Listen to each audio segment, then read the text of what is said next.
Hello viewers, question दिया गया है। Ram went to a market and bought one copy of mathematics book and two pencils for rupees 165. Rahim went to the same market and bought another copy of the same book and 10 pencils of the same brand from for rupees 169.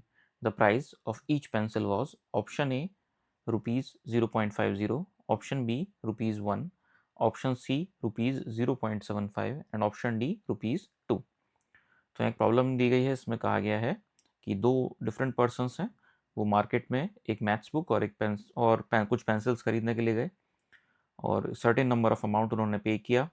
अब हमें बताना है कि pencil का price उनमें से क्या है। तो उसके लिए हम एक इक्वेशन फॉर्म कर लेते हैं। दोनों केसेस के लिए दो इक्वेशंस फॉर्म हो जाएंगी। सबसे पहले अगर हम माने बुक का price, late price of book के प्राइस को अगर हम मान लेते हैं एक्स रुपीज़ और प्राइस ऑफ पेंसिल हम मान लेते हैं वाई रुपीज़। तो इससे हम इक्वेशन फॉर्म कर सकते हैं। राम जब मार्केट गए तो उन्होंने one copy of maths book ली, तो इसका मतलब उन्होंने जो रुपीज़ स्पेंड किए मैथ्स बुक के लिए वो किए एक्स।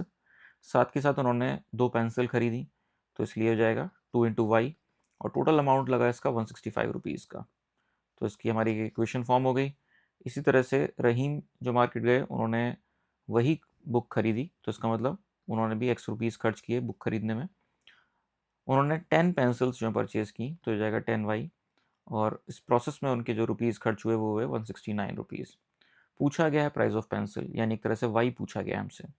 तो अगर वाई पूछा गया है तो हमें इक्वेशन 2 में से इक्वेशन 1 को सब्ट्रैक्ट करना पड़ेगा ताकि हम एक्स को एलिमिनेट कर सकें। तो हम यहाँ लिख सकते हैं x plus 10y equals to 169 और दूसरी इक्वेशन हमारी एक्स प्लस 2y बराबर 165। इक्वेशंस को सब्ट्रैक्ट कर देते हैं ताकि एक्स कैंसिल आउट हो जाए और हमें यहाँ बचता है 10y माइनस 2y बचता है 8y और ये वैल्यू आती है 4 के बराबर, यानी y बराबर आ जाएगा 4/8 विच इज़ इक्वल टू 1/2 और 0.5।